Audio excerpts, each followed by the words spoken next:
आप इनका भला कहो, भले की कहते हो, और ये आपको पत्थर मार रहे हैं, आपको कढ़ाई में फूंक रहे हैं, आपके साथ कितना बदसलूक कर रहे हैं, और फिर क्यों ना चलते अपने उस लोक में? चलो उस अपने लोक में, सतलोक में, जहां पर ये कष्ट क्लेश नहीं है। तो क्या कहते हैं कबीर साहब, क्या बोले कि केशव तू नहीं जानता मेरे दर्द ने। जिस बाप का बेटा बिगड़ जा, जिस बाप का पुत्र कुसंगत में पड़ जा, वो बाप जानता है उसको कैसे, उसका आत्मा रोती रहती है, ये कब आवे वापस, ये कब आवे। कभी भी समझ जा बेचारा को ठोकर ठाकर खा के कोई किसी ने लुटपिट के भी आ जाएगा, मैं तो भी अपने पुत्र को सीने से बाप लगा लेता है। केसो तो नहीं जानता मेरे दर्द को, ये मेरे प्यारे बच्चे, मेरी आत्मा सारी की सारी, शेख तकी भी मेरी आत्मा है। लेकिन इस काल ने इसमें दुर्भावना बर्बादी, गलत ज्ञान की और प्रभुता दे दी, सुख की।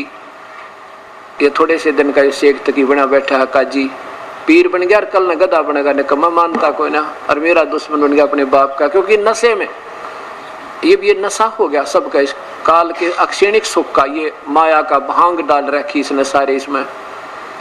और नशा करया हुआ व्यक्ति मन माने अपने बाप का थप्पड़ मार दे, माने बुरा बोल दे, क्योंकि उसको आप मालूम नहीं तो कर क्या गतिविधि कर रहा है। तो कबीर साहब क्या कहते हैं, कबीर ये माया अटपटी और सब गट आन अड़ी, और किस किस को समझाऊं, या तो कुएं भांग पड़ी है।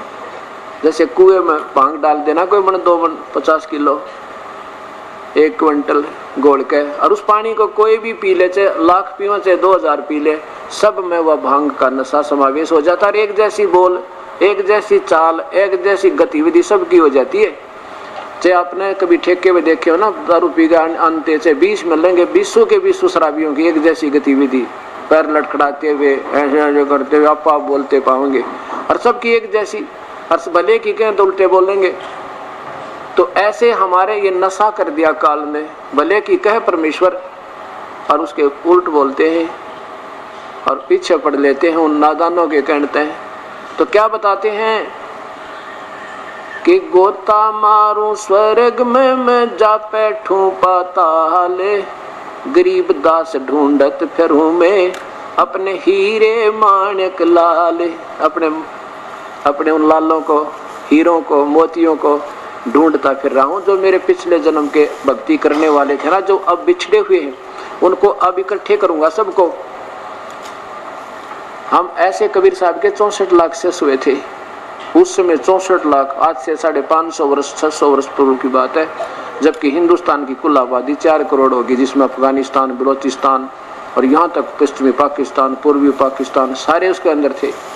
और आज उसमें 64 लाख से सोना कोई बच्चों का खेल नहीं है। और वो सुख दे देकर मालिक को ने अपने चरणों में लिए थे। तो कहने का भाव है, कबीर साहब कहते हैं कि ये जो आत्मा मेरे चरणों में पहले युग, क्योंकि हम आज के नहीं असंख्य युग हो गए हमने ऐसे जन्मते और मरते ने, और कभी ना कभी हम परमेश्वर के चरणों में आकर भक्ति भी करते हैं, लेकिन इस काल का दबाव ज्यादा रह जाने से हम फिर वंचित रह जाते हैं मुक्ति तक। लेकिन पुण्य हमारे साथ रह जाते हैं, उनके कारण हमें फिर कसक प्रभु की बनी ही रहती है। तो कहता उन प्यारी आत्माओं के लिए मैं घूम रहा हूँ, कभी मैं स्वर्ग में जाता हूँ, गोता मारूं स्वर्ग में, और फिर 1 सेकंड में पहुंच जाऊं पाताल, और फिर पृथ्वी पर हूं ही मैं, और गरीब दास ढूंढता फिरूं अपने हीरे माणिक लाल, अपने मोतियों को, हीरे लालों को जो बिछड़े हुए मेरे, तो उनको ढूंढ रहा हूं। अब वो ड्यूटी दास को दे रखी उस परमेश्वर ने। अब इस दास को वो ड्यूटी दे रखी है परमेश्वर ने, जैसे एक कुबाड़िया होता ना, कुबाड़िया, और वो क्या करता है, अपने नौकर को एक चुंबक दे देता है। चुंबक वैसे तो आम पा जाते हैं ना, पड़े गिरे हुए कोई लोहे के टुकड़े, उनको तो वैसे हाथ से उठा कर डाल लेता अपनी झोली में, और वो नौकर उसका कबाड़िए का दिहाड़ी पे होता है। और उसको क्या करता है, मतलब दिहाड़ी का मतलब ऐसा जैसे उसको बता दिया भाई इतना लोहा लिया होगा तुझे इतने किलो के इतने रुपये दे दूंगा, ऐसे। तो वो क्या करता है, एक चुंबक दे देता उस नौकर को, और धागा बांध के वो वहां पहुंचते हैं जहां ये इनकी दुकान होती है मिस्त्रियों की। मोटा मोटा लोहा तो वैसे उठा ले, और कुछ रेत में भी कण पड़े हुए होते हैं लोहे के, वो चुंबक ऐसे रखते चलते हैं उन पे, और थोड़ी सी देर में देख लेते हैं कितने उनमें उतार कर उनको और फिर अपनी झोली में डालते चलते हैं। अब वहाँ तो वो कण लोहे के जर रहे थे, खत्म हो रहे थे और मिट्टी हो जाना था, फिर उसकी दोबारा मनमाने नया जीवन हो जाए, कोई चम्मच बन जाए, कोई नीडल सुई बने, और ना बेरा कोई थाली और कटोरा बन जाए, गिलास बन जाए, नवजीवन दे हो जाता है। ऐसे हम इस संसार काल रूपी के लोक में कुर्डियों पर यानी इस गंदे सथल पर जर रहे थे और हमारी वास्तविकता, हमारा जो वास्तविक जीवन था, जो मूल श्वास पूंजी वो समाप्त हो रही थी। अब इस दास उस कबीर परमेश्वर कबाड़िए का नौकर भेज दिया उसने। अब जगह जगह जाकर ये अपना सत्संग रूपी वाणी वचन का एक चुंबक डाल रहे हैं और जो हमारे सवजातीय होंगे इस सत्संग सुनकर तुरंत हमारे से चिपक जाएंगे और इनको नवजीवन मिल जाएगा। गरीबदास जी कबीर साहब कहते हैं कि हमारी बोली बोल है स्वदेशी मारा, जो हमारी बोली को पकड़ लेगा वो हमारे देश का है, यानी मेरे सतलोक चलने योग्य है। जैसे कोयल क्या करती है, कोयल क्या करती है, वो अंडे अलग से घोंसला बनाकर नहीं पैदा करती, क्योंकि कौवा जो होता है कौवा उसके अंडों को खा जाता है, या दुर्बल को सबल हमेशा सताता रहता है। इस काल का ऐसा भयंकर रूल है इस गंदे लोक में, ये नियम है यहाँ का। अब वो इस डर के मारे जब मादा कवि कोई कहीं घोंसला बना रखा हो, उस मादा कवि के अंडे में अपने अंडे पैदा कर देती है। जब वो मादा कवि कहीं चुग्गा चढ़ने जाती है वो ताक में रहती है, और जब वो मादा कवि वापस आती है, मादा कौवा जब वापस आता है वह कवि, तो वो देखती है कि मेरे तो 2 अंडे थे, 2 किसके हो गए। अब वो फिर असमंजस में पड़ जाती, तेरे कौन से हैं और दूसरे किसके, नहीं तो वह पटक दे ठाकर नीचे। फिर इस असमंजस में कहीं तेरे वाले नीचे ना गिर जाए, वो चारों को परवरिश कर देती है, से देती है उनको, और जब वो बच्चे बन जाते हैं तब एक जैसे कति अंतर नहीं उनमें। और जब वो देखती रहती है कोयल दूर दूर से कि तू तेरे बच्चे कहाँ से हैं।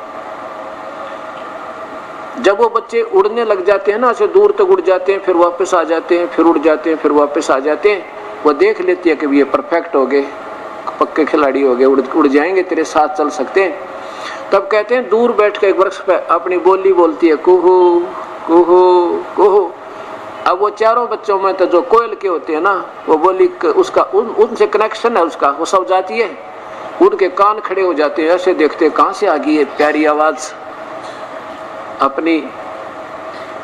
तो उसी समय वो तो दोनों के दोनों उस कुहू कुहू की बोली को कैच करके ले के पकड़ के आसक्त होकर उसकी तरफ चल पड़ते हैं, और फिर वो कोयल उड़ के चल पड़ती है कुहू कुहू करती हुई, वो पीछे पीछे चले जाते, दूर निकल जाती है। उधर से वो कवि कुछ देर तो उन बच्चों की तरफ भागती है कि मेरे बच्चे गए, मेरे बच्चे गए। फिर सोचती है ये तो गए सो गए, कहीं वो दूसरे वालों को कोई और ना खा जा, वापस चल। इस तरह वो पीछा छोड़ देती है और अपने वो काग के तो रह जाते हैं और कोयल के पार हो जाते हैं। तो यहाँ बताते हैं कि हमारी बोली जो है स्वदेशी हमारा, जो इस सत्संग को जो सुन लेगा, जिसकी पकड़ गया इन बातों को, इस दास की 2-2, 3-3 घंटे जो परमात्मा की रजा से आपके लिए बोल रहा है, और जिसके समझ में आ गई कि वास्तव में कहानी तो सत्य है, तो वो हमारे हैं। और जो कहेंगे ये कह के उठ जा बुद्धू, कि वो तो निंदा करते हैं सबकी, वो तो बस निंदा करते, सत्संग थोड़े ही करते हैं, तो वो हमारे नहीं, वो काल के हैं, वो कव्वे के हैं। तो इसलिए परमात्मा कहते हैं कि वो केशव, अब ये जो प्रवचन किए जा रहे हैं ना, वो परमात्मा और दोनों रूप डबल रोल बोल रहा है मालिक का, कि अब ये जो हमारी बोली बोल है स्वदेशी मारा, क्या बताते हैं, हम पूर्व ठेठ के और उत्तर देश उतरंत, गरीबदास जीव दक्षिण के न्योनी संग चलंत। हम तो उस परम पिता के वहां से आते हैं, हमारा तो व्यवहार बेचारे से मिलता नहीं, अपने ढंग से रहते हैं। और ये लोग हो गए दक्षिण के, मांस मिट्टी खाना दक्षिण में है, ऊट पटांग करना, कहते ये लोग विकारी गणे हो गए। और हमारी बात न ये पकड़ते को ना, ये समझ नहीं पाते, इस योनि संग चलंत, इनमें आप विकार गणित ने ठोक दिए काल ने, इसलिए सत मार्ग को ये स्वीकार नहीं कर पाते। कोई तो सत्संग सुनकर तो आते हैं, फार्म ले लूँ, नाम लूंगा, और फार्म देख कर नियम न्यों फिर देखेंगे। सत्संग तो बहुत बढ़िया, फिर देखेंगे, फिर के देखोगे जब गधे बन जाएंगे, फिर तो कुमार देखेगा 2.5 मन का बोरा कड़पे और लठ मारेगा। अब देखना जो देखा जाए तो समय दिया हुआ परमेश्वर का। अब क्या होता है कि 8 पैर की चर्चा सुनकर कई लाखों की संख्या में अनुयायी हो गए उस परमेश्वर के। उन्हें कराता था बुरा, अपनी ओरते था शेख तकीर ने, और लाखों की संख्या में वो प्यारी आत्मा तड़फ रही थी जो परमात्मा की तलाश में। संत भी बन रहे थे, गुरु भी बनाए बैठे थे, सब त्याग दिया उन ढोंगी गुरुओं को और चरण में आ गए उस परमेश्वर के। लाखों की संख्या में नाम लिया वहां पर परमेश्वर का, 3 दिन में अनुयायी हुए।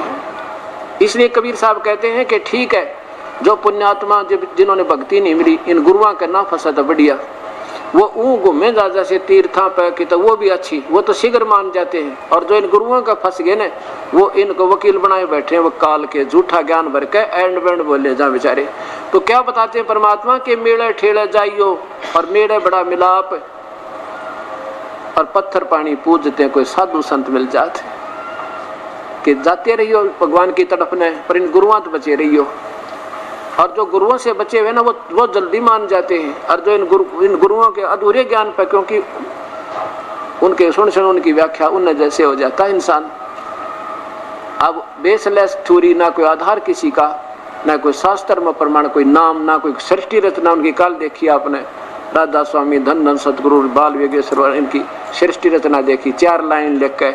भगवान तब पहले भी निराकार था, आकार हुआ जो बिला सारी पृथ्वी बन गया, प्रकाश बन गया, ये सृष्टि रचना सुना दी। थरा गजब भैया, एक का बेरा ना बी का ना सी का, और बन बैठे लेक्चरार। अब कहने का भाव ये है, अब तीसरे दिन सबको विदा कर दिया, सब लोग चले गए।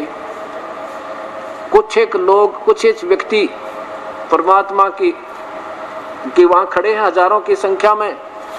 सिकंदर लोधी विराजमान है और शेख तक ही आ गया वहां पे। नो कह महाराज कब चलना है वापस अपने सिकंदर लोधी को। तो सिकंदर लोधी से शेख तकी ने कहा। सिकंदर लोधी कहने लगा शेख तकी, पीर जी कैसा लगा भंडारा, देखो कितना आनंद आया, प्रभु ने कितना कमाल करा।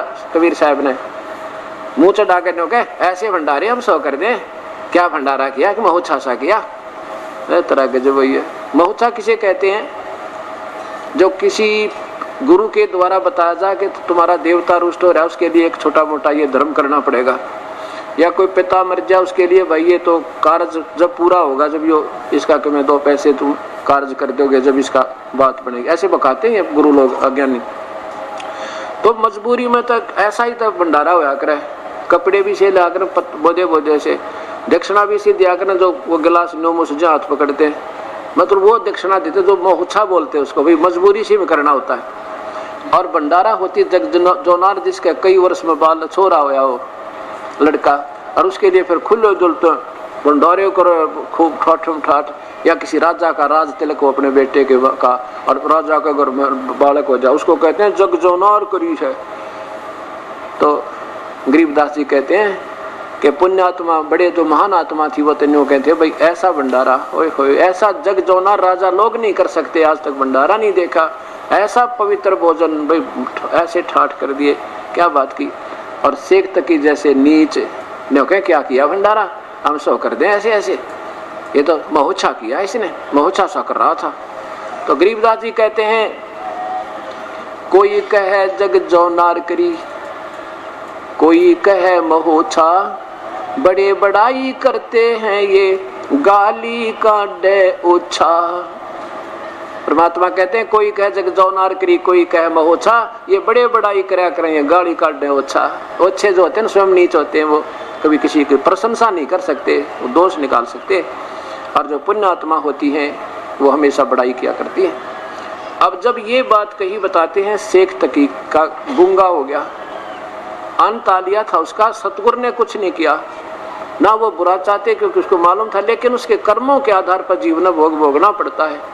कहते हैं गूंगा हो गया, कति जुबान बंद होगी उसकी। और फिर क्या होता है,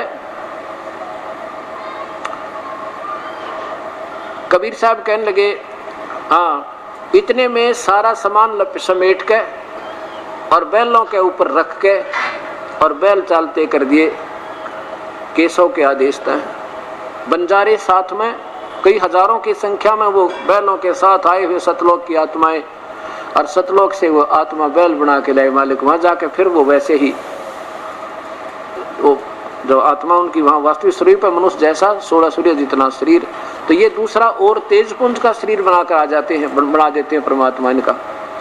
तो बैल भी और बंजारे भी सारे चल पड़े। इस गंगा उसमें भरी चल रही थी और चल पड़े। तो आगे दरिया एकदम, गंगा बिल्कुल घुटनों पानी हो गया, एकदम नीचे आ गई, उतर गई। और देख रहे हैं सभी, अभी तक तो ये इतनी खूंखार ढंग से चल रही थी, बहुत गहरी दरिया है वहां पर, बनारस में हम देख आए। और उसमें से जब सब निकल गए ना, वो बंजारे और बैल पार हो गए, इतने वेग से फिर फुल स्विम्पा होगी, फुल भर गई। अब देखने, क्योंकि साथ में भंडारा हो रहा था, पानी पुनी का प्रबंध गंगा से चल रहा था, नहाने धोने का वही हो रहा था। तो सब देख रहे भाई, एक ईब तो गंगा बिल्कुल नीचे गई थी, एकदम सब ऊपर आ गई, फुल हो गई, और फुलों को न हो रही। तो फिर शेख तकी, और सिकंदर लोधी और सबकी दृष्टि गिरी एकदम। क्या हो गया कि भर के आ गई, कहाँ भर के आ गई, भर गई पूरी। और वो कहाँ गए बंजारे और बैल? देखे वहां परली साइड में कोई भी कौन दिखाई दे। और नहीं तो 18 लाख 9 लाख बैलों की लाइन ला के देखो, मेरे ख्याल में 6 घंटे तक देखते रहना, खड़े होकर वहां तक दिखाई देंगे, इतनी लंबी हो जाती है। एक सेकंड के बाद कोई दिखाई नहीं दिया। जब सिकंदर लोधी ने कबीर साहब से पूछा, जब केशव खड़ा, कबीर साहब खड़े, सिकंदर लोधी खड़ा, अन्य व्यक्ति खड़े और प्रस्थान की तैयारी थी, तब क्या कहा? सिकंदर लोधी ने पूछा, प्रभु ये कहाँ गए वो बंजारे और बैल? कबीर साहब ने कहा, जहाँ से आए थे वहां गए भाई, ये यहाँ के नहीं थे, ये सतलोक से आए थे। और ये इस कंगाल लोक का, इस काल के लोक का आर नहीं था। ये आप भिखारी मेरे सामने गीता जी के 15वें अध्याय के 4थे श्लोक में कहता है कि उस परमात्मा की, मैं भी उसी की शरण में हूँ। और 18वें अध्याय के 64वें श्लोक में कहते हैं कि मेरा पूज्य देव भी वही है। 15वें अध्याय के 16वें श्लोक में लिखा है कि उत्तम पुरुषत्व अन्य, वो परमात्मा तो कोई और है जो तीनों लोकों में प्रवेश करके सबका धारण पोषण करता है, वो अविनाशी परमेश्वर है। जब कबीर साहब और गोरखनाथ की गोष्ठी हुई थी, जब परमात्मा ने अपना उसका वास्तविकता दिखाई थी, जब कहा था, कबीर साहब ने कहा था, तेरा ज्योत स्वरूपी अलख निरंजन, वो भी जपता ध्यान धरता ध्यान हमारा, तेरा यो ज्योत निरंजन निराकार भगवान जिसे तुम निरंकार कहते हो, जो ब्रह्म कहते हो, कहते ये मेरे सामने भिखारी मेरे आगे हाथ जोड़े खड़ा मेरी पूजा करता है। और खुद 18वें अध्याय के 64वें श्लोक में ये गीता बोलने वाला भगवान ब्रह्म कहता है कि मेरा पूज्य देव भी वही परमेश्वर है। ये तेरे लिए बताता हूँ अर्जुन, ये गुप्त से गुप्त भेद बता रहा हूँ तेरे को, मैं भी उसी की पूजा करता हूँ। ये कबीर परमेश्वर है। बोलो सतगुरुदेव की। तो यहाँ क्या समझाना चाहते हैं परमात्मा के, साईं इतना दीजिए जिसमें कुटुंब समावे, हम भी भूखे ना रहे, अतिथि न भूखा जावे। परमात्मा में एक उदाहरण देते हैं कि मेरा विश्वास रखिए तुम, और लगे रहना मेरे सिद्धांत में रहना, डगमग मत होना चाहिए, बिल्कुल आपत्ति शर्पा का गिरजाप के, और डगमग मत हो जाना, फिर देखना मेरा खेल कैसे मदद करूंगा तुम्हारी। अब देखो परमात्मा के क्या करते थे, 5 रुपए का 7 रुपए का कपड़ा एक हफ्ते में तैयार होता, तो 2 रुपए की सामग्री भोजन की घर में चाहिए थी एक हफ्ते के आगे के लिए, तो 2 रुपए रख लेते थे सामान लाके, और 5 का भंडारा रोज कर दिया करते थे, या 2-4 दिन में इकट्ठा कर देते थे, 2-3 हफ्ते में। और फिर भी उस ईश्वर पर आसरा रख के कहते ऐसा रहना मेरे ऊपर। और फिर देखना कितने अतिथि आए थे परमात्मा के, 18 लाख अर्णों के, वो भी छिका दिए और हम भी छके। कहते ऐसे रहना मेरे ऊपर विश्वास करके, फिर देखना। परमात्मा कहते हैं कल पे कारण कौन है, कर सेवा निष्काम, और मन इच्छा फल देऊंगा जो पड़े धनी ते काम। वहां धनी का काम था, जीव के बस का नीचे, राजा भी दोस्त हो वो भी हाथ खड़े कर जाता इतनी संख्या ने देख के। वहां धनी का काम है, जैसे तुम लग रहे हो भगवान के चरणों में, रोजाना आप मनु भी ऐसे नहीं हुआ, वो और चाहिए था। कहते तुम लगे रहो, जो चाहिए था या ना चाहिए था उसको खूब पता है। और जब आपके ऊपर कोई आपत्ति आओगी, जब परमात्मा का प्रोटेक्शन का समय आएगा, देखना पास खड़ा पाऊंगा तुम्हारा, 1 सेकंड भी ना लाऊं। हम घर बैठे, बच्चे स्कूल जा रहे, रास्ते में कोई एक्सीडेंट हो जाए, वहाँ धनी का काम है उसकी रक्षा करना, फिर देखना। कहते वहाँ देखना फिर कैसे धनी पड़े, धनी तय काम, उस मालिक का काम वहाँ था तेरे बच्चे की प्रोटेक्शन करे। मन माने आपके इतने कर्म है हमारे, और वो हानि होनी वो बच्चे की जान जानी थी, और आपके छोटे मोटे ठूठा इन मटाड़न लग रहा, और आप फिर भी ढीले उठ छोड़ दोगे ना, नो कहोगे भाई क्या लाभ हो रहा, नाम ले रखा है। अब डॉक्टर के पास मरीज जाने के बाद बेशक वो कुछ भी सोच रहा है कि डॉक्टर इलाज ठीक नहीं कर रहा, मेरा ऐसा दर्द हो रहा है, वो पहले वो ट्रीटमेंट करेगा पहले कि जिससे उसकी जान ना चली जा। बाकी छोटी मोटी पीड़ा तो बाद में ठीक करेगा कि इसको होने दे, वो इलाज पहले करेगा जिससे जान ना चली जा। ग्लूकोज चढ़ाओगा, खून चढ़ा देगा उसके, और दर्द के एक आधा इंजेक्शन ला देगा ना, फिर भी होता फिर भी कोई बात नहीं। तो इसलिए परमात्मा आपको वो प्रोटेक्शन पहले देगा जिससे आपका बहुत भयंकर नुकसान होना था। और फिर हमारा तो ऊंट जैसा स्वभाव हो गया कलयुग में। ऊंट के ऊपर जब भार धरे ना, जब तो रोवे क्योंकि भाई वजन डाला उस पर करे, और उतारे जब भी उसने ये नहीं मालूम ये तेरा भला हो रहा है बुरा। अब वजन डाला जा रहा है तो चलो स्वाभाविक वो रोना ही ठीक, उसका उतारे जब भी रोया करे वो, क्योंकि उसको आप ही नहीं मालूम है तेरा भला हो रहा है बुरा हो रहा है। तो अब हम ऐसे डर चुके हैं इस काल के दबाव में, इतने भयंकर हो गए, इतना हमारे अंदर दुष्प्रभाव बन गया इसके दुखों का। जैसे कुत्ते का लठ मार देना, लठ, और फिर वो बेचारा कहीं बैठा हो ना, उसका कोई वैसे भी कहीं से ऐसे कर दे दूर, तो जब उठ नहीं सकता वो वहीं ऐसे करने लग जाता है, उसका लगा भी नहीं और निकट भी नहीं, पर भय गणा हो गया। ऐसे आज आपके साथ इस काल ने इतने पीड़ित कर रखे हम कि सतगुरु की संरक्षण माने के बाद भी छोटे मोटे वैसे ना भी हो ना, फिर भी शंका से भी डरे जाएंगे हम, हाय कदे नहीं हो जाए परमात्मा के बच्चा बाहर गया था नहीं हो जा, तो हम इतने डरा रखे इसने, पर होगा नहीं, ये चिंता मत करना। ये समर्थ पर परमात्मा पूर्ण ब्रह्म सारी सृष्टि के रचना कुल मालिक है। ये कबीर साहब जो काशी में आए थे। बोलो सतगुरुदेव की जय, सतगुरुदेव की जय। बंदी छोड़ कबीर साहेब की, बंदी छोड़ गरीबदास जी महाराज की जय। स्वामी रामदेवानंद जी गुरु महाराज की जय। सर्व संतों की जय, सर्व भक्तों की, धर्मी पुरुषों की, श्री काशी धाम की, श्री छुड़ानी धाम की, श्री करौथा धाम की, सत साहिब गरीब नमो नमो सतपुरुष को नमस्कार गुरु की ने। सुर नर मुनि जन साधुआ संतों सर्वस दीनहि, सतगुरु साहिब संत सब डंडो तुम प्रणाम। गे पीछे मध्य हुए तिनको जा कुर्बान, निराकार निर्विषम काल जाल भंजनम, निर्लेपम निर्गुणम अकल अनुपवेशोन्न धुनाम, सोहम सुरति समाप्तम सकल समानानि रतले उज्ज्वल हिरंबर हरदम। बेपरवा ऐथा है वर पर नहीं मध्य तम, गरीब जो सुमर सिद्ध होई, गणनायक गलता ना करो। पारस पद परवाना आदि गणेश मनाऊं, गणनायक देवन देवा चरण कमल लो लाऊं। आज अंत करु से परम शक्ति संगीतम, रिद्धि सिद्धि दाता सोई, अविगत गुण अतीतम सत्पुरुष निर्मोह। जगदम्बा जगदीशम मंगल रूप मुरारी, तन मन अर्पों शीशम भक्ति मुक्ति भंडारी। सुर नर मुनि जन ध्यावे, ब्रह्मा विष्णु महेशा, शेष शेष मुख गाव। पूजे आदि गणेशा, इंद्र कुबेर सरीखा, वरुण समर्थ जीवन जी का, मन इच्छा फल पावे। 33 कोटि अदारा, ध्यावे 88। उतरे भव जल पारा, कट है यम की फांसी। 33 कोटि अदारा, ध्यावे 88। उतरे भव जल पारा, कट है यम की फांसी। सत साहिब कर जोरूं विनती करूं, धरूं चरण पर शीसे। गुरु राम राम देवानंद जी महाराज ने दिया नाम बख्शीश। कोटि कोटि सजदा करूं, कोटि कोटि प्रणाम। चरण कमल में राखियो, मैं बांधी जाम गुरु।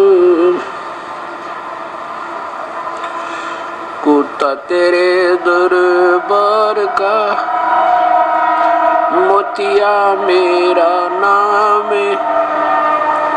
गले प्रेम की जेवड़ी, जहाँ खेचो वहाँ जाऊं मैं। तो करो तो बावड़ू, दूर दूर करो तो जाऊं। जाओ राखो तो ही रहूं, जो देवो सुख। अवगुण किए तो बहुत किए, करत न मानी हारे। बावे बंदो बख्श दियो, बावे गर्दन उतार। अवगुण मेरे बाप जी, बख्शो गरीब नवाज। जो मैं पूत कपूत हूँ, बोर पिता कुलोज। सुरत करो मम साइया, हम हैं भवजल माही। आपे ही बह जाओगे, जो तुम न पकड़ोगे वो।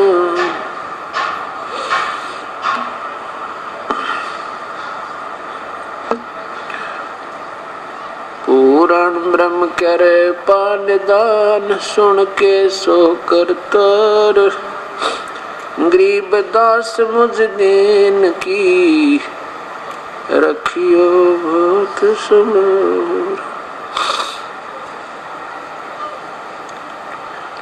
बंदी छोड़ दयाल जी, तुम तक हमारी दौड़े।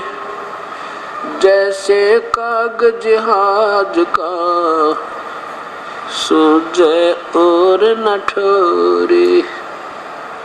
परमपिता परमात्मा पूर्ण ब्रह्म सारी सृष्टि के रचनहार, कुल मालिक, अनंत कोटि ब्रह्मांड के स्वामी, कुल धनी कबीर परमेश्वर की असीम कृपा से इस पवित्र नगर नरेला के अंदर ये विशाल सत्संग का तृतीय दिन है। आज सुबह के सत्संग में जिन पुण्यात्माओं ने सत्संग को सुना, उसमें कबीर परमेश्वर की महिमा का, उनकी समर्थता का और उनके ऊपर आश्रित होने से किस प्रकार हमें लाभ होता है, उन पर विश्वास करने से, करके उनकी भक्ति करने से कितना लाभ होता है। जिसमें आपको ये सत्संग सही समझ में आ जाएगा, ये सतगुरु का ज्ञान, उसमें अपनी सतीथि ऐसी हो जाएगी आपकी जैसे परमात्मा कहते हैं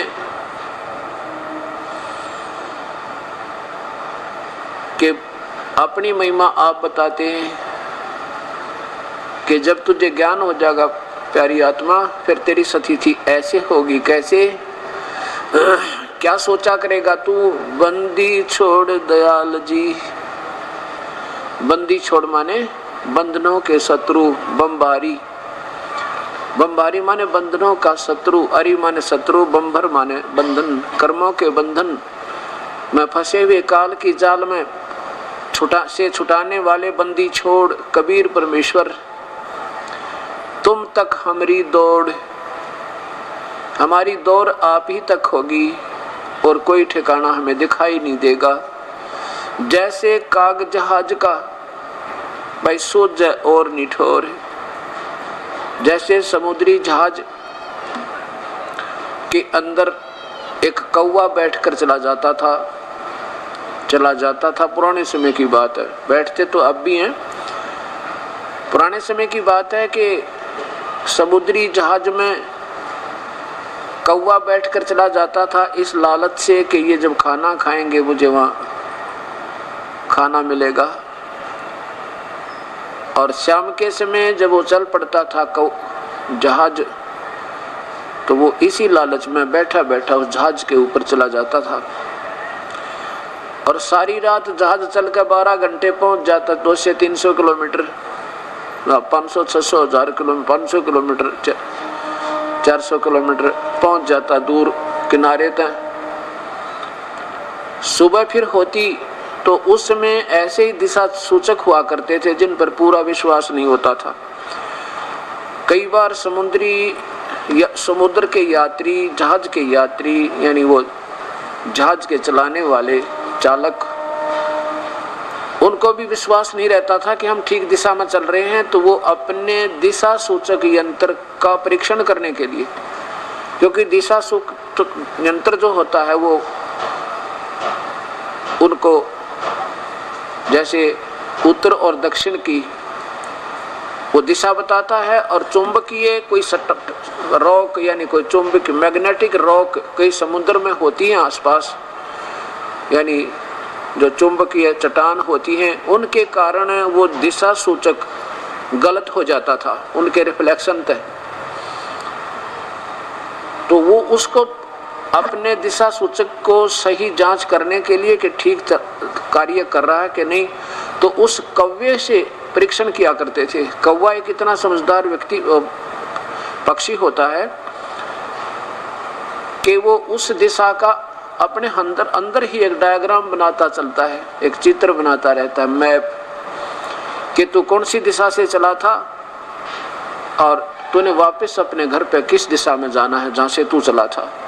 तो उसका परीक्षण करने के लिए जो जहाज के चालक होते हैं उस कौवे को डला मार देते हैं, दोबारा बैठता फिर मार देते हैं, दोबारा बैठता फिर मार देते हैं, उसको उड़ा देते हैं। फिर कौवा सोचता है चल अपने उसी स्थल को जहां से तू आया था, चला था, वो फिर उस दिशा को चलता है जिस दिशा को से वो चला था। वो बिल्कुल एक्यूरेट जाएगा उस दिशा को, जैसे पूर्व से चले थे तो पूर्व में चल जाएगा। और फिर वो चालक देख लेते हैं कि हमारा दिशा सूचक सही है, क्योंकि अब ये जा रहा पूर्व में, तो हमने पश्चिम जाना था, तो सही चल रहा है कि ठीक, या तुम उत्तर की तरफ हो रहे हो। फिर अपने जहाज को ठीक कर लेते थे, या ठीक है तो फिर बहुत अच्छा, फिर उस कौवे को कुछ नहीं कहते थे वो। अब वो कौवा कुछ दूर तो उड़ता था, आधा किलोमीटर 1-2 किलोमीटर तक उड़ जाता, फिर जहाँ तक देखे कहीं पानी ही, सब जगह पानी ही पानी नजर आता, उसको कहीं आश्रय लेने का कोई स्थल नजर नहीं आता। अंत में वो वापस उसी जहाज को देखता है कि और यहाँ समुद्र में कोई ठिकाना नहीं है, उसी जहाज पर आकर उसको अपना आश्रय लेना पड़ता है, वहीं बैठता आके, क्योंकि और स्थान पर बैठे तो सारा समुद्र बैठते डूबे और मरे, इसलिए उसको ज्ञान है कि अब और ठिकाना कहीं नहीं, उस जहाज पर ही चल। तो ऐसे परमेश्वर कबीर साहब में बताना चाहते हैं कि जब तुम्हें सही ज्ञान हो जाएगा इस परम पिता के बारे में, अपने ही बारे में बता रहे हैं कबीर साहब के बारे में, और इन अन्य देवताओं की पूजा का, जैसे पवित्र गीता जी, पवित्र चारों वेद आपके सामने प्रत्यक्ष प्रमाण कर रहे हैं कि पूर्ण परमात्मा की भक्ति के बिना सब भक्ति व्यर्थ है, चाहे वह परब्रह्म की, चाहे पूर्ण ब्रह्म की, चाहे ब्रह्मा और विष्णु महेश की और अन्य देवताओं की। ये सब डूबने का अर्थ है कि जन्म और मृत्यु, कर्म दंड कभी जीव का समाप्त नहीं हो सकता। तो इसलिए क्या बताते हैं कि फिर आपको कबीर साहब ही नजर आएंगे और कोई भक्ति नहीं कर सकते, आपका मन ही नहीं माने। जैसे बच्चा नादान होता है, अनजान, तब तक तो वो ना जाने बिजली के नगन तारों को भी छू लेवे, और ना जाने अग्नि में भी हाथ डाल देवे, ना जाने सर्प को भी पकड़ लेवे। और जब उसको ज्ञान हो जाएगा तो इतनी दूर हो जाएगा, कोई नंगा तार दिखाई देगा बिजली का, बहुत दूर खड़ा हो जाएगा, औरों को भी मना करेगा, देखना देखना नंगी बिजली है। और सर्प दिखाई दे जाए तो बहुत दूर भाग जाएगा, औरों को भी कहेगा वहाँ सर्प था, सर्प था, क्योंकि अब उसको ज्ञान हो गया कि कितना भयंकर जानवर है ये सर्प, और कितनी खतरनाक ये बिजली है जो नंगे तार को छू लिया है। ठीक इसी प्रकार जब आपको ज्ञान हो जाएगा तो आन उपासना और आन संत के जो दिया जा रहा भक्ति विरुद्ध शास्त्र विरुद्ध साधना आप स्वप्न में भी नहीं देख सकते, बल्कि दूर भाग जाओगे, ये तो बात बिगाड़ देंगे। तो ऐसे परमात्मा कहते हैं कि फिर तुम्हें ऐसे प्रार्थना करना कि हे बंदी छोड़ दयाल जी, तुम तक हमारी दौड़, और जैसे काग जहाज का सूझे और निठोर। अब पुण्यात्माओं जो सत्संग में आते हैं, प्रभु की तरफ जिनको तलाश है, उनको इतना तो ज्ञान हो चुका है कि परमात्मा की भक्ति के बिना इस जीव का ये मानव शरीर व्यर्थ है।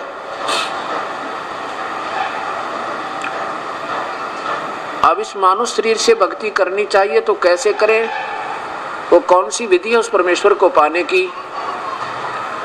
जब तक आपको ये सत्संग, जिसको हम सत्संग कह सकते हैं, अब सत्संग का अर्थ होता है केवल सत्य ज्ञान हो, असत्य ना हो, उसे सत्संग कहा जाता है। जब आप सत्संग में आओगे, जिसे सत्संग कहते हैं, सत्संग सुन लोगे और सत्संग में सुनने से आपको ज्ञान होगा कि जो भक्ति तुम कर रहे हो वाकई ठीक है या गलत है, तो फिर आप अपनी मंजिल की तरफ अपनी दिशा ठीक करके और फिर जितनी स्पीड से यानी जितनी शीघ्रता से जो चल सकेगा उतनी ही मंजिल उसकी निकट हो जाएगी।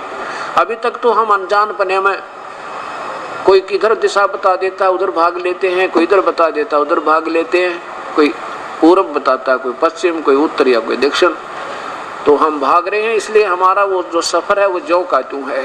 गरीबदास जी कहते हैं घर ही कोस 50 पड़त हैं ज्यों तेली का बैला। अब जैसे तेली के बैल को, तेली का बैल कैसा होता था कि पहले एक कोल्हू होता था, कोल्हू, और उसमें तेल निकाला जाता था। तेली एक बैल को जोत के और उसको सुबह चला देता था और वो केवल उसी कुछ अक्षेत्र में एक राउंड, एक गोलाकार में चक्कर लगाता रहता सुबह से लेकर शाम तक, और बहुत स्पीड से भी चलता है तो भी, धीरे धीरे चलता तो भी, और वो उस ज्यादा से ज्यादा वो 200 फुट की परिधि में और वहीं चक्कर लगाता रहता सुबह से लेकर शाम तक, अर्थात एक कदम भी बाहर नहीं जा पाया। ऐसे ही पूर्ण परमात्मा की भक्ति के बिना असंख्य युग हो गए हमने इस काल के कोल्हू में जड़े हुए।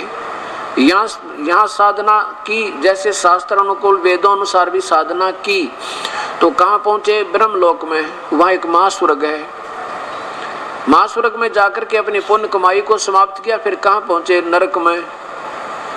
और उसके बाद कहाँ पहुंचे? 84 लाख योनियों में पशु बने हम। और फिर कभी कोई पुण्य बचा हुआ था तो फिर चल पड़े अपना, फिर कभी मानव शरीर हुआ। मानव शरीर भी हमारे पुण्य भाग हैं, कोई हमें भक्ति सत मिल जावे, जैसे ब्रह्म तक की साधना वेदों अनुसार भी मिल जाए तो भी धन्य है।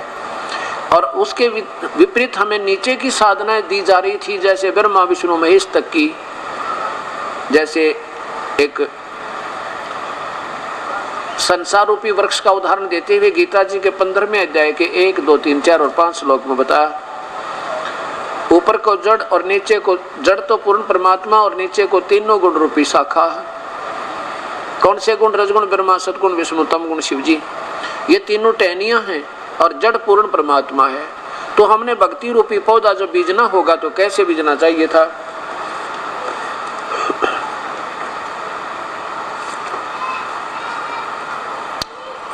अब देखिएगा, ये ऊपर को जड़ वाला, नीचे को तीनों गुण रूपी शाखा वाला।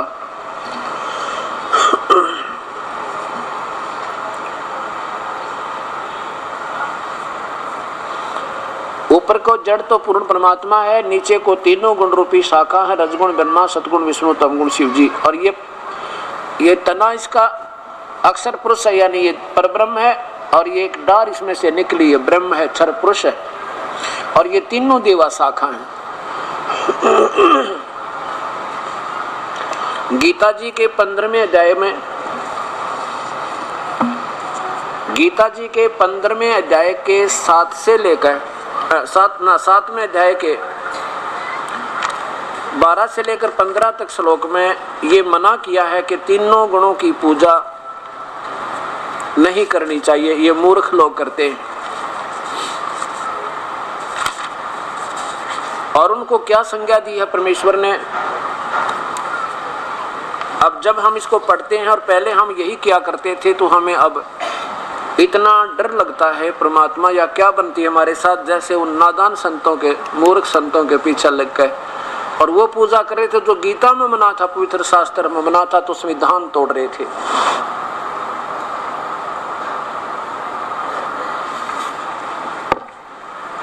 अब देखिएगा, तीनों गुण, रजगुण ब्रह्मा है, सतगुण विष्णु। देखो पुण्यात्माओं, एक बच्चा स्कूल में पढ़ता है और सारा वर्ष वही सिलेबस बार बार रिवाइज करता है, और जो ध्यान पूर्वक उसको बार बार करता है तो सफल हो जाता है। तो ये पहली पढ़ाई शुरू हुई है आपकी, इसमें जितनी बार सुनोगे उतना ही आनंद आना चाहिए और ज़्यादा इंटरेस्ट होना चाहिए। वही रोजाना पढ़े को आया करते टीचर, पहले रोज करने पड़ते थे, सुबह आते ही शाम ने। ले भी देखो नीचे देखिएगा, तो ऐसे इसको बार बार रटना पड़ेगा, क्योंकि आप विद्यार्थी सिलेक्ट हो गए इस प्रभु के पानी वाली, यानी यूनिवर्सिटी में, स्कूल में। अथ देवी भागवतम सभाष्टीकम सहमातम खेमरा श्री कृष्ण दास प्रकाशन बम्बई। इसके तृतीय सकंद में देखिएगा, रजगुण ब्रह्मा है, सतगुण विष्णु, तमगुण शिवजी। अथ श्री देवी भागवते भाषा टीका युक्ते तृतीय सकंद प्रारंभते। ये दूसरा ऊपर समाप्त हुआ, तीसरा आज यहाँ प्रारंभ हुआ। इसमें ये 7वां श्लोक है, खत्म हुआ 8वां। हे माता, यदि हमारे ऊपर आप सदा दया युक्त हो तो हमको तमोगुण में, शंकर जी कह रहे हैं, मुझे आपको तमोगुण किस प्रकार प्रदान किया, ब्रह्मा रजोगुण और हरि सतगुण क्यों बढ़ा दिया। अब देखो नीचे 8वां संस्कार देखो, यदि दया धर्मना नसदाम्बिके कथम अहम विहिता, अहम माने मैं, तमोगुण बना दिया। क्यों तमोगुण बनाया, विहिता माने बनाया, प्रदान कर दिया। कमल जय, कमल से उत्पन्न होने वाले अर्थात ब्रह्मा जी को रजोगुण संभव, रजोगुण बना दिया। क्यों बना दिया। और सुवित किमु सतोगुण हरि, और विष्णु को आपने सतोगुण क्यों बना दिया। इति सिद्धम के रजगुण ब्रह्मा है, सतगुण विष्णु, तमगुण शिवजी। अब इसके साथ साथ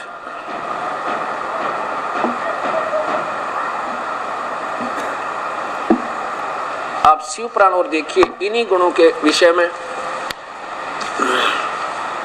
कि रजगुण, ये तीनों ब्रह्मा विष्णु महेश में गुण है, और इनका पिता ये काल जो है ये गुणातीत है।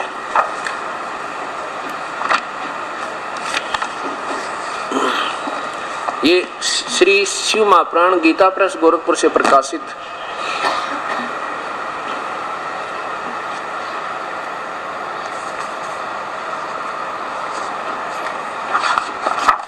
और इनके कौन संपादक हैं, हनुमान प्रसाद पोदार।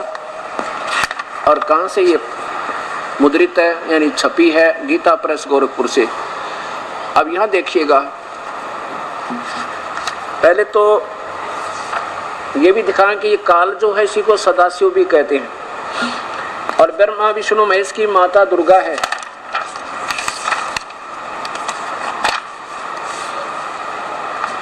ये रुद्र संहिता, रुद्र संहिता यहां देखिएगा, ये है दुर्गा, यानी सदाशिव के साथ जो दुर्गा है या महापार्वती रूप में काल इसको अपने साथ रखता है, उस पराशक्ति को प्रधान प्रकृति गुणवती माया बुद्धि तत्व की जननी विकार रहित बताया है। वह शक्ति अंबिका कही गई है, उसी को प्रकृति सर्वेश्वरी त्रिदेव जननी, तीनों देवताओं की माँ, ब्रह्मा विष्णु महेश की माता जननी, और नित और मूल कारण भी कहते हैं। सदाशिव द्वारा प्रकट की गई उस शक्ति की 8 भुजाएं। ये सदाशिव कौन है, ये कौन है, ये दुर्गा न, ये त्रिदेव जननी कौन है, ये दुर्गा है। अब इससे पहले आपको एक थोड़ा सा ये देखना पड़ेगा, ये एक ब्रह्मांड है।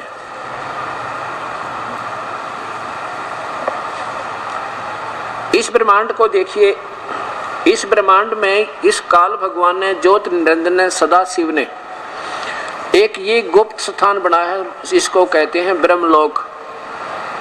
और इसमें एक तो रजोगुण प्रधान क्षेत्र, इसमें ये स्वयं काल जो है ज्योति निरंजन स्वयं महाब्रह्मा रूप में रहता है और अपनी पत्नी दुर्गा शेरा वाली को महासावित्री रूप में रखता है। यहाँ जो पुत्र उत्पन्न होता है उसको रजोगुण बनाकर और नाम ब्रह्मा रख देता है। ये काल ऐसा, इसने ऐसा सिस्टम बनाया है। अब यहाँ ये तमोगुण प्रधान क्षेत्र है, वहाँ रचना की हुई इसने अलग से 3 इन जीवों को ऐसे धोखा देने के लिए और यहाँ पर अपने उल्लू सीधा करने के लिए सदाशिव ने, इस काल ने यहाँ पर अपना महाशिव रूप बना रखा है और इसमें अपनी पत्नी दुर्गा को माँ पार्वती रूप में रखता है। या इनके दोनों के संयोग से जो पुत्र उत्पन्न होता है उसको ये ब्रह्मा, उसको तमोगुण बना के और ब्रह्मा शिव नाम रख देते हैं, इसका रुद्र इस रख नाम रख देते हैं और फिर इनको बेहोश कर देते हैं। ये इनका पुत्र जो उत्पन्न होता है। और ये सतोगुण प्रधान क्षेत्र है, इसमें ये काल स्वयं महाविष्णु रूप में और इस दुर्गा को मां लक्ष्मी रूप में रखता है। इस स्थान पर जिन दोनों के संयोग से जो पुत्र उत्पन्न होता है उसको यो तमोगुण बना के और विष्णु नाम रख देते हैं। अब इस प्रकार फिर इन तीनों पुत्रों को इनकी शादी करके और नीचे के 3 लोकों में दे देते हैं, भेज देते हैं। विष्णु, ये विष्णु जी का लोक अलग से, और ये काल के पुत्र है तीनों, और ब्रह्मा का लोक और शिव का लोक। ये तीनों भगवान केवल एक विभागीय मंत्री समझो, एक प्रांत में, एक ब्रह्मांड में। ये पृथ्वी लोक, ये पाताल लोक और ये स्वर्ग लोक, इन 3 लोकों पर इनकी एक विभाग की प्रभुता है। अब देखिए ये एक ब्रह्मांड, ऐसे ऐसे इस काल के 21 ब्रह्मांड हैं। ये काल के 21 ब्रह्मांड देखो, इसके पिता के, ज्योति निरंजन के, इनके पिता के। इसने इन 20 माह ऊपर देखो, पहले ज्योति निरंजन काल ब्रह्म के 21 ब्रह्मांड का के लोक, 21 ब्रह्मांड का लघु चित्र। इसने 20 महाब्रह्मांडों को ऐसे रोक के, जैसे एक ब्रह्मांड आपने देखा, इनमें से सारे में एक जैसी स्थिति है। 5 ब्रह्मांडों का एक ग्रुप बना के एक महाब्रह्मांड बना दिया। ये महाब्रह्मांड, ये ब्रह्मांड है। ऐसे ऐसे ये 4 महाब्रह्मांडों में 20 ब्रह्मांडों को रोक के 21 में महाब्रह्मांड तुल एक स्थान लेकर यहाँ इसने अलग से अपनी राजधानी बनाई है। जब नीचे के यहाँ तक के ये सब कई बार समाप्त हो जाते हैं, ये बहुत देर में समाप्त होता है, योग क्षेत्र। तो इसमें एक नकली सतलोक, नकली अलखलोक, नकली अगमलोक, नकली अनामीलोक, इन प्राणियों को धोखा देने के लिए रची हुई है। इसी प्रकार यहाँ पर इस काल ने एक ब्रह्मलोक, ये महास्वर्ग बनाया है एक ब्रह्मांड में। इसमें भी आगे जाके ऐसे नकली सतलोक, अलखलोक, अगमलोक, अनामी लोक की रचना इस जीवों को हर ब्रह्मांड में धोखा देने के लिए। और जब ये 20 ब्रह्मांडों का विनाश हो जाएगा, फिर इनको धोखा देने के लिए यहाँ रच रखे। और ये सोचते हम सतलोक पहुंच गए, बस मान ले पिछली किसी की पुण्य कमाई है ऋषि की, अब तो इस शास्त्र विरुद्ध कर रहे हैं, अब तो सीधे नरक में जाएंगे। पिछली फिर भी कोई कमाई किसी की बची हुई होगी तो उनको यहाँ छोड़ देगा और 12 को यहाँ सेलेक्ट कर लेगा वो। अभी ये 12 को तो यहाँ भेज दिया, बाकी और 12 यहाँ सेलेक्ट कर लिए। अगले कलयुग में उनको यहाँ दुखी भ्रमित करने के लिए चारों युगों में भरमाता रहेगा। अब ये 21 ब्रह्मांड काल के ब्रह्मा विष्णु महेश के पिता के, और ब्रह्मा विष्णु महेश केवल एक ब्रह्मांड में एक विभाग के मंत्री हैं। अब देखो स्थिति पूर्ण स्थिति पूर्ण ब्रह्मांडों की। ये पूर्ण ब्रह्म है, एक सतलोक का मालिक, असंख्य ब्रह्मांडों का कुल स्वामी, और इसी के अंतर्गत ये अलखलोक, अगमलोक और अनामी लोक, ये स्वयं ही इनका सबका कंट्रोलर। इनका नाम कबीर देव है। और इस परमात्मा के अंतर्गत कौन कौन आते हैं? ये 21 ब्रह्मांड ज्योति निरंजन काल के, ये 7 संग ब्रह्मांड ब्रह्म परब्रह्म के, ये ब्रह्म है, ये परब्रह्म, ये पूर्ण ब्रह्म, ये क्षर पुरुष, ये अक्षर पुरुष, ये परम अक्षर पुरुष, और ये ईश्वर, ये परमेश्वर। ये परमेश्वर के अंतर्गत यानी पूर्ण ब्रह्म के अंतर्गत ये सारे ब्रह्मांड आते हैं। तो अब देखो इस ब्रह्मा विष्णु महेश की क्या स्थिति है और ये कितना राहत आपको दे सकते हैं। ये स्वयं नाशवान है, अजरो अमर नहीं है, ये अपनी आप ही देवी भागवत महापुराण में स्वीकार करते हैं। अब देखिएगा देवी भागवत आपको, अब देखिएगा ये आपको दिखाते हैं, पीछे कर लिया और कहते ये शिव महापुराण जिससे प्रसंग चल रहा था, अब आपके समझ में आओगे ये काल जो है स्वयं सदाशिव कहलाता है। यही शिव महापुराण जो अभी आपको दिखाया था और गीता प्रेस गोरखपुर से प्रकाशित है, इसका रुद्र संहिता ये काल भी कहलाता है। और नीचे आओ उधर, वहीं से फिर ये जो काल के साथ दुर्गा रहती है जो सदाशिव। अब ये शिव महापुराण कहाँ से प्रारंभ हुई? इस काल से, सदाशिव से, ज्योति निरंजन से, ब्रह्म से, और समाप्त होती है इसके पुत्र त्रिलोकीय पुत्र शिव की लीलाओं पे। अब ऐसे समझना, अब ये दुर्गा की महिमा है, या महापार्वती समझो चाहे दुर्गा समझो, उस पराशक्ति को प्रधान प्रकृति गुणवती माया बुद्धि तत्व की जननी विकार रहित बताया है। वह शक्ति अंबिका कही गई है, उसी को प्रकृति, प्रकृति शब्द याद रखना, गीता के 14वें अध्याय के अंदर काम आओगा कि प्रकृति मेरी पत्नी है, काल कहता है, और मैं इनका पिता हूँ। और इसी से तीनों गुण, रजगुण ब्रह्मा, सतगुण विष्णु, तम गुण शिव जी की उत्पत्ति हुई है। सर्वेश्वरी और त्रिदेव जननी ब्रह्मा विष्णु महेश की माता है। नित्य और मूल कारण भी कहते हैं, सदाशिव द्वारा प्रकट की गई उस शक्ति की 8 भुजाएं हैं। ये भी स्पष्ट कर दिया कि 8 भुजाएं हैं, कोई शंका में ना रह जाए। आगे देखो, अब ये जो सदाशिव यानी काल हैं, वे उनको परम पुरुष ईश्वर शंभु, शिव शंभु और महेश्वर भी कहते हैं। वे अपने सारे अंगों पर भस्म रमाए रहते हैं। उन काल रूपी ब्रह्म ने, अब इसको काल भी कहते हैं और ब्रह्म भी कहते हैं, ब्रह्म ने एक समय शक्ति के साथ, ये नाथ नहीं है, इस मिसप्रिंट है, साथ शिवलोक नामक अक्षेत्र का निर्माण किया था, यानी तमोगुण प्रधान अक्षेत्र बनाया था। उसको उत्तम काशी कहते हैं, वो सब के ऊपर विराजमान है। वे प्रिया और प्रियतम दोनों पति पत्नी के रूप में, शिव और ये महाशिव रूप में ये काल और महापार्वती रूप में दुर्गा पति पत्नी के रूप में वहां रहते हैं। यहाँ नीचे लाओ, देवर से एक समय उस आनंद वन में रमण करते हुए शिवा यानी दुर्गा के और शिव इस काल के मन में इच्छा हुई कि किसी दूसरे बेटे की उत्पत्ति करें, पुरुष की उत्पत्ति करें। यों विचार करके, ऐसा निश्चय करके शक्ति से सर्वव्यापी परमेश्वर शिव ने अपने वाम भंग के 10वें अंग पर अमृत मल दिया, अर्थात पति पत्नी व्यवहार से किया। तो फिर वहां से एक पुत्र उत्पन्न हुआ, एक बच्चा हो गया।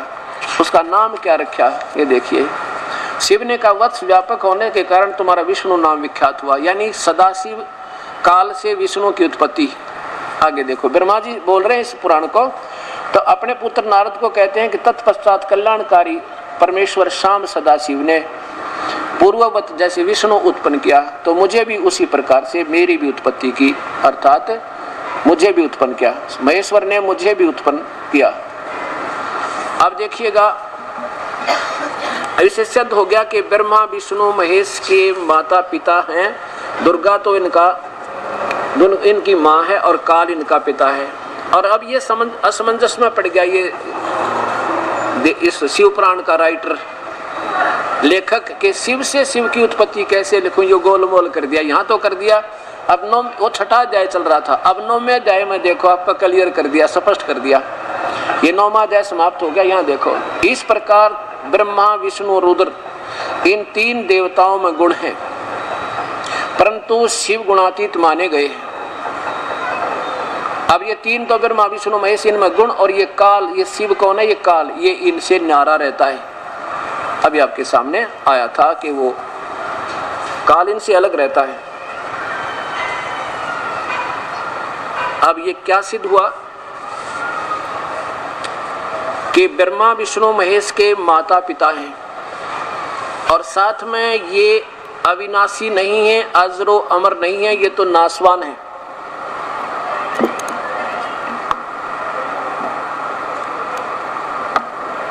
देखिएगा देवी भागवत महापुराण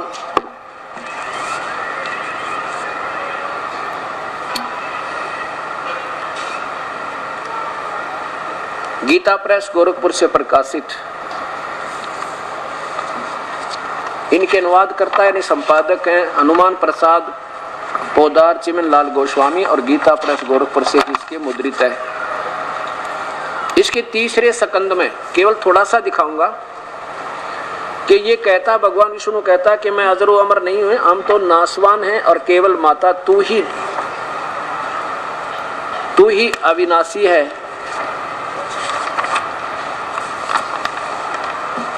ये तीसरा स्कंद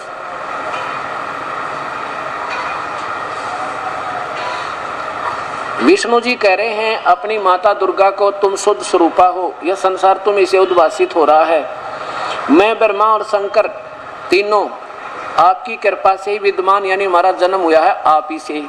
हमारा तो आविर्भाव मन जन्म, तिरोभाव मन मृत्यु होता है। केवल तुम ही नित्य हो, जगत जननी हो, प्रकृति और सनातनी देवी हो। फिर देखो, मैं ब्रह्मा और शंकर, विष्णु जी कह रहे हैं हम तो सभी तुम्हारी कृपा से विद्यमान हैं। हमारा आविर्भाव और तिरोभाव हुआ करता, केवल तुम ही नित्य हो, जगत जननी हो, प्रकृति और सनातनी देवी हो। आगे शंकर जी कहते हैं, भगवान शंकर बोले, देवी यदि महाभाग विष्णु तुम्हीं से प्रकट हुए हैं तो उनके बाद उत्पन्न होने वाले ब्रह्मा भी तुम्हारे बालक हुए। फिर मैं तमोगुणी लीला करने वाला शंकर क्या तुम्हारी संतान नहीं हुआ? अर्थात मुझे भी उत्पन्न करने वाली तुम ही हो। इसे सिद्ध हो गया, दोनों महापुराणों ने यानी पवित्र शास्त्रों ने प्रमाण कर दिया कि ब्रह्मा विष्णु महेश काल के और दुर्गा के पुत्र हैं। ये जन्मते और मरते हैं, ये अविनाशी नहीं है। अब आपको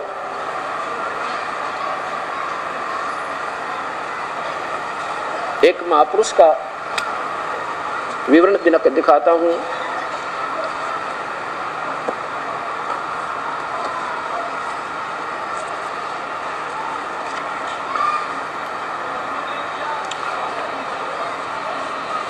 ये देखिएगा, आदरणीय श्री सुधांशु जी महाराज, ये भगवान शिव को अपना इष्ट मानते हैं और ये वेद सरिता। इसके प्रश्न नंबर 113 पर चलिए। ये क्या कहते हैं? ये क्या कहते हैं? पंख पर।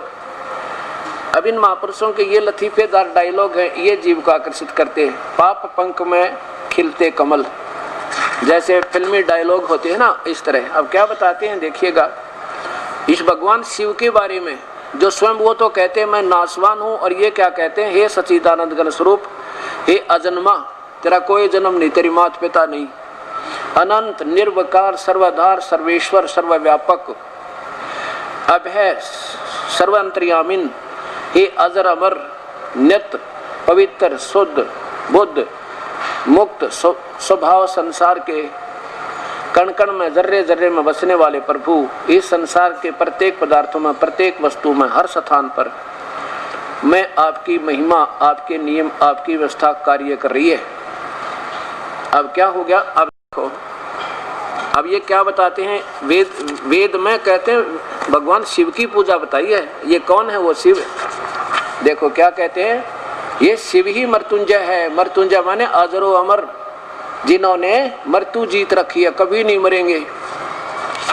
और अब देखो, ये ऊपर देखो पूरा, ये शिव जी वही काल के पुत्र।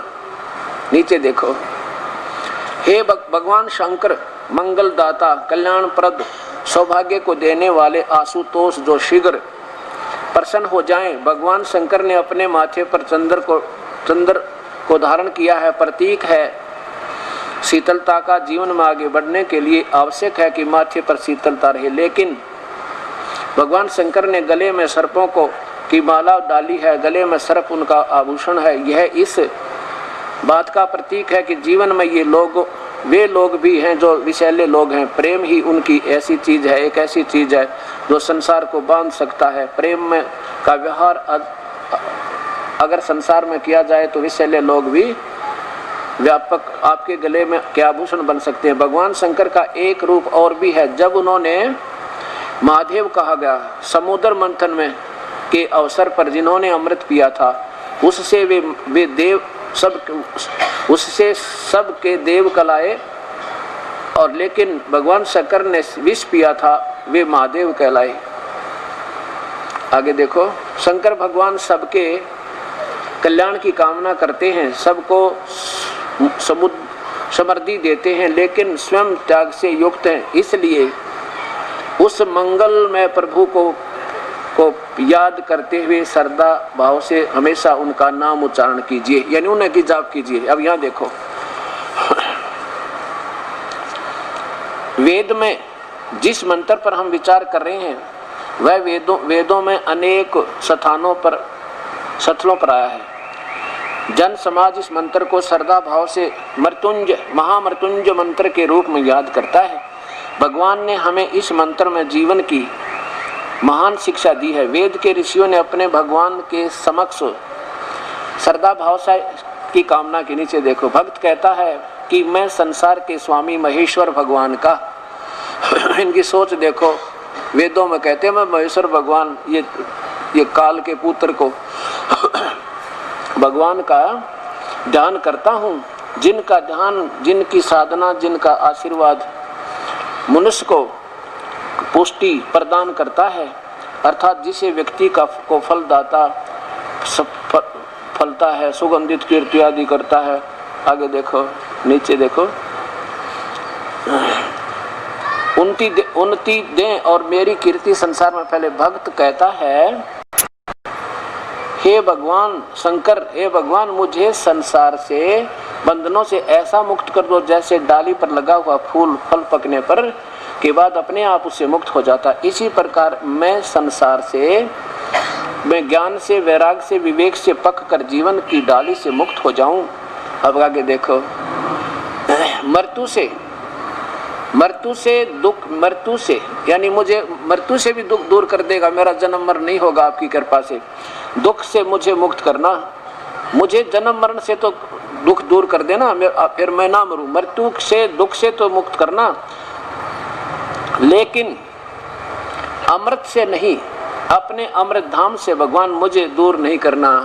अमृत धाम माने जो कभी ना मरने वाला अमर लोक, उस शिव के लोक को ही अमर लोक है। और शिव जी आपका मैं नासवान, हमारा जन्म मृत्यु होता है, हम तो सताई है नहीं, तो ये